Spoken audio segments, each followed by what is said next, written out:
हमने पिछली कक्षा में दर्पण के बारे में जाना था। दर्पण क्या होते हैं? पतली सी कांच की पट्टी होती है जिसके पीछे चांदी की परत लगाई जाती है और उसके चांदी की परत चूंकि खुरच जाती जल्दी से, तो उसको बचाने के लिए कोई पेंट लाल या हरे रंग का पेंट किया जाता है, जिससे वो दर्पण हम उसमें अपना प्रतिबिंब यानी अपनी छाया देख सकते हैं। तो जब दर्पण को हमें किसी पेपर या ब्लैक बोर्ड या बुक पे लिखना पड़ता है तो हम कैसे दिखाते हैं? इस तरह की एक लंबी लाइन दिखाते हैं और ये पीछे छोटी छोटी इस तरह की लाइनें बना देते हैं। इससे हमें क्या पता चलेगा? जैसे मुझे अभी यहाँ पता चल पा रहा है कि यहाँ पर एक दर्पण रखा हुआ है, तो इस वजह से अगर सीधी एक लाइन होगी तो हम नहीं समझ पाएंगे। इसका अर्थ ये भी है कि दर्पण का जो पेंट वाला भाग है, यानी जिस तरफ चांदी की पॉलिश है वो इस तरफ है, और अगर हम यहाँ इस तरफ खड़े होंगे, इस तरफ यहाँ पर, तो हमें अपना प्रतिबिंब इस तरफ दिखाई पड़ेगा।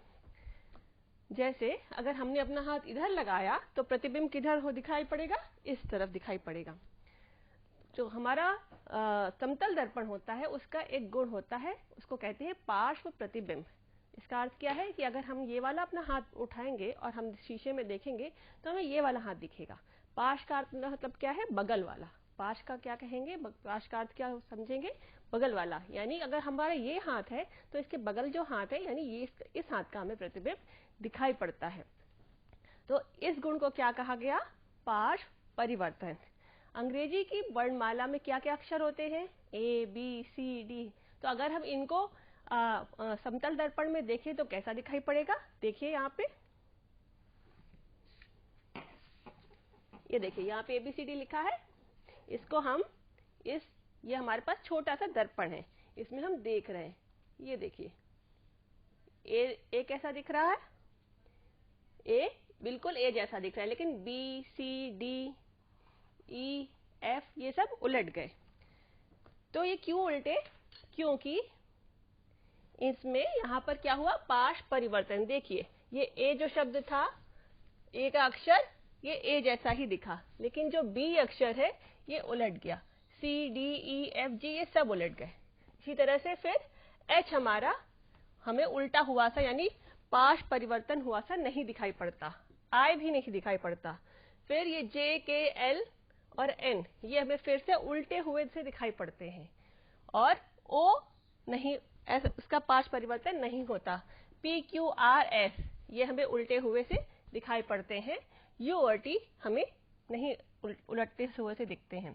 इसी प्रकार से हमारा जेड ये भी हमें उल्टा हुआ सा प्रतीत होता है। उल्टा यानी पार्श्व परिवर्तित हुआ सा प्रतीत होता है। तो अंग्रेजी की वर्णमाला में कुल 11 अक्षर यानी A, H, I, M, O, T, U, W, V, X और Y ये हमें उल्टे हुए यानी पार्श्व परिवर्तित हुए से दिखाई पड़ते हैं। तो ऐसा क्यों हुआ? क्योंकि इनका, जैसे यहाँ पर देखिए, यहाँ पे हमने समतल दर्पण रखा था ना अभी, ये देखिए, तो यहाँ पर क्या हुआ? जब हमने इसको आधे पे किया, ए दिख रहा है आपको, और ए का प्रतिबिंब आधे ए का प्रतिबिंब भी कैसा बन रहा है? आधे ए जैसा। तो यानी यहाँ पार्श्व परिवर्तन तो हो रहा है, लेकिन जो ये उलटता है तो उल्टा हुआ सा भी पार्श्व परिवर्तित प्रतिबिंब की तरह ही दिखता है। तो पार्श्व प्रतिबिंब बना, पार्श्व परावर्तन हुआ, लेकिन वो हमें वैसा ही दिखा जैसा कि चिन्ह था। उसका प्रतिबिंब भी हमें वैसा ही दिखा जैसा कि चिन्ह था। इसका उपयोग हमें दिखता कहाँ है? एक हमारी अस्पताल की जो गाड़ी होती है, जो इस तरह बोलती है हुई हुई हुई, तो उससे क्या होता है? जैसे जब ये सायरन की आवाज आती है और वो सड़क पे जा रही होती है तो सारी गाड़ियां क्या करती है? उसको रास्ता दे देती है। क्यों? क्योंकि वो अस्पताल की गाड़ी, इसको हम कहते हैं एम्बुलेंस। वो एम्बुलेंस है, उसके अंदर कोई रोगी हो सकता है, उसको जान का खतरा हो सकता है, उसको हॉस्पिटल पहुंचाना बहुत जरूरी है, इसलिए तुरंत सारी गाड़ियां साइड हो जाती हैं और एम्बुलेंस को रास्ता मिल जाता है। लेकिन कभी आपने नोटिस किया हो, इस बात को ध्यान दिया हो कि उसके ऊपर उल्टा सा लिखा होता है, ऐसे अक्षर लिखे होते हैं। तो ऐसे अक्षर क्यों लिखे होंगे? क्योंकि अगर इन अक्षरों के सामने हम एक दर्पण यानी शीशा रखें तो हमें ये एम्बुलेंस सीधा हुआ सा दिखाई पड़ेगा। इससे ऐसा क्यों होता है? ऐसा क्यों किया जाता है? सोचिए जरा। क्योंकि जैसे कि मैं एक कार में बैठी हूं और मेरे कार के जब मैं चला रही हूँ तो सामने यहाँ पर शीशा है और यहाँ पर शीशा है, तो इन शीशों को कहते हैं, इन दर्पण को कहते हैं रेयर व्यू मिरर। क्या कहते हैं, रेयर व्यू मिरर, यानी रेयर मतलब पीछे और व्यू मतलब देखना। पीछे की चीज को देखने के लिए रेयर व्यू मिरर का इस्तेमाल किया जाता है। और मैंने देखा कि पीछे की गाड़ी में ये उल्टा हुआ सा कुछ लिखा है और मुझे मेरे दर्पण में ये सीधा एम्बुलेंस सा दिखाई पड़ता है।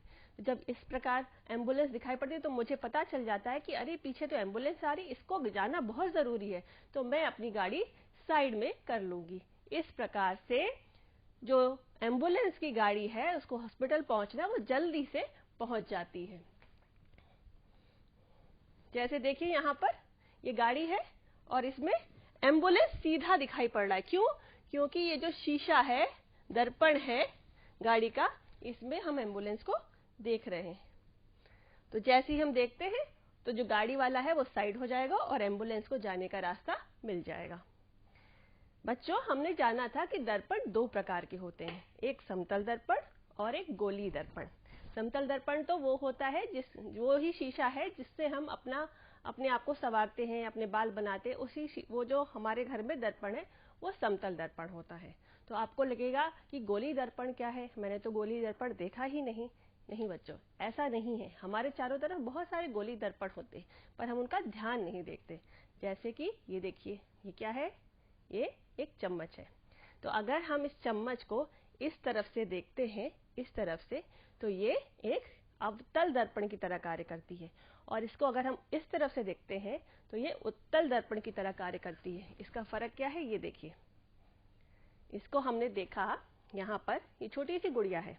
इस गुड़िया को जब हम इस चम्मच में देखते हैं तो ये गुड़िया देखिए, ये बड़ी हुई सी दिखाई पड़ती है, ठीक है। और जब हम इस तरफ से देखते हैं तो ये गुड़िया देखिए छोटी सी दिखाई पड़ती है,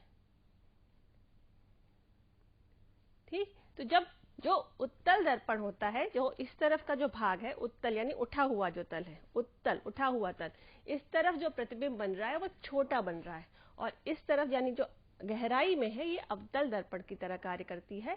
और यहाँ पर जो प्रतिबिंब बनता है वो छोटा, बड़ा, बराबर सब तरह का बनता है। जैसे कि आप इस तरह के गोल संरचनाएं, कटोरी या ग्लास का जो पेंदा होता है वहां पे भी देख सकते हैं। जैसे मेरे पास एक ये बॉल है, अगर इस तरह की आपको कोई बॉल मिल जाए या कोई ऐसी चमकदार चीज मिले और उसमें आप अपनी शक्ल देखेंगे तो हमेशा छोटी ही दिखाई पड़ेगी। जैसे अभी मैंने इस डॉल से दिखाया था, अगर आप देखेंगे तो ये डॉल बहुत छोटी दिखाई पड़ेगी। आप इस तरह की कोई भी चीज को चम्मच में करके जरूर देखिएगा, ठीक है। जैसे यहाँ पर देखिए, यहाँ पे क्या है, ये बच्चा अपनी शक्ल चम्मच में देख रहा है, तो इसको उल्टा, बड़ा, छोटा सब तरह से दिख रहा है। और ये चम्मच किस तरफ से होगी, इस तरह से, ऐसे धसी हुई होगी। और जब हम इस चम्मच को उल्टा करेंगे यानी इस तरह से, अब देखिए ये यहाँ पर इसको छोटा ही दिखाई पड़ेगा, ठीक है। तो जो धसा हुआ भाग हुआ, ये कैसा भाग हुआ, ये हुआ अवतल पृष्ठ। और जो उठा हुआ भाग हुआ, ये कैसा भाग हुआ, उत्तल पृष्ठ। जो उठे हुए भाग की तरफ, यानी जहां जो चीज गोल है, जैसे ऐसा ये उठा हुआ भाग है ना, ऐसी चीजों में ये हमेशा हमें छोटा प्रतिबिंब दिखाती हैं और आभासी प्रतिबिंब दिखाती हैं। और जो धसा हुआ भाग होता है, जिस तरह से हम चम्मच को खाते हैं, ये वाला, इस तरह के जो पृष्ठ हैं वो हमें बड़ा, आभासी और सीधा प्रतिबिंब भी दिखाती है। तो चम्मच किस तरह का कार्य करेगी, दो तरह के गोलीय दर्पण का कार्य करेगी। इस तरफ से अवतल दर्पण का कार्य करेगी और इस तरफ से उत्तल दर्पण का कार्य करेगी। तो अब ये दर्पण कहाँ से आए, गोलीय दर्पण, ये देखिए। जैसे यहाँ पे क्या है, ये एक बड़े से गोल दर्पण का हमने थोड़ा सा भाग काट दिया है और ये छोटा सा दर्पण हमारा ये गोलीय दर्पण हो जाता है। जैसे ये चम्मच में, ये आप देखिए, ये चम्मच बहुत बड़े, यहाँ ये जो गोला है ये इतने बड़े गोले का एक भाग होगी, उस गोले को इतना सा काट दिया तो हमें ये गोल सी एक चम्मच मिल गई है। यहाँ पर हमारे पास इसी तरह से दो दर्पण हैं, एक उत्तल दर्पण है और एक अवतल दर्पण है। इसमें भी हम ये गुड़िया को देख सकते हैं। ये देखिए, ये हमारे पास यहाँ पे उत्तल दर्पण है। इसमें देखिए ये जो डॉल है ये छोटी हुई सी दिखाई देती है, ठीक है। और अब अगर हम यहाँ पे अवतल दर्पण लगा दें, अब देखिए यही डॉल बड़ी हुई सी दिखाई देती है, ठीक है।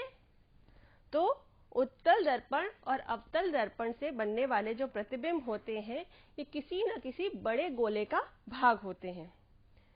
और ये कैसे हमें पता चलता है? इनकी जो पॉलिश जिस तरफ की जाती है इस बात से ये उत्तल और अवतल दर्पण दिखाई होते हैं, अंतर आता है इसमें। जैसे कि ये चम्मच देखिए, इस चम्मच में हमने अंदर की तरफ पॉलिश की है, यानी इस तरफ इसमें चांदी की परत चढ़ाई गई होगी और ऊपर से पेंट किया गया, तो चमकदार भाग कहाँ बनेगा? इस तरफ।